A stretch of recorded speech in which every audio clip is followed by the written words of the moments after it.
Okay, one, two, over here.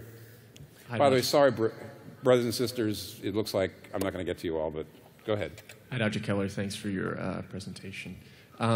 You started with a personal example of revival in a parachurch context. So I guess the heart of my question would be, is revival primarily or only a function of the local church, operating according to biblical principles, or is it something that does that give you the question?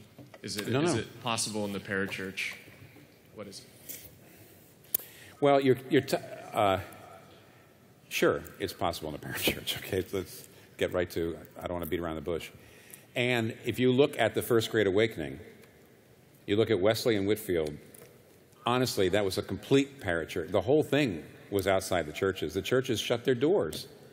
One of the reasons why they had to do outdoor preaching was the churches themselves just shut their doors.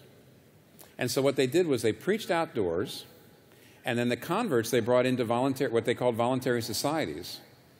And slowly but very surely, it renewed local churches, or in Wesley's case, started a new denomination. But some of you know, and I do treat this, I won't try to make the list of pros and cons. It's in the Center Church book. There's a critique of revivalism and revival. The critique is that it weakens the local church. And the critique is that it gives people the impression you can be converted and you can become a Christian without the local church at all. And the critique goes and says that the Bible doesn't know anything about churchless Christianity, a Christianity apart from the church. When the awakenings happened in the 18th and 19th century, there was a lot of there was a lot of criticism that it weakened the place of the local church. I put a lot of that stuff in my Center Church book. There's something to that. There's something to that.